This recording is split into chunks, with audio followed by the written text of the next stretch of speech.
एवें रौला पाया ही आका दियां नातां पढ़ना है की करना है की या पल्ले कोई शह है ही। 17 कदमां ते आए कह रहा है खलो जाओ मुर्दा मगर दौड़िया होंदा है ये हुण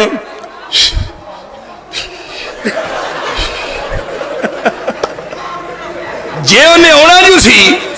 ते उत्ते मिट्टी पांदे ही ना जरूर उन्हें गोडे छिलने सन जोर ला के आया हुण मुंडा आया 7 दिनी आउंदियां नूं 2-4 महीने तो बाद उन्हें शादी कर ली है दरवाजे नूं दस्तक दी है वो घर दी वेदी है कौन है वेखा पुछदी है कहंदा एक बंदा है मुछा वाला गां वेख के कहंदी ऐसा आदि ये भी घर वाला है दरवाजा खुल गया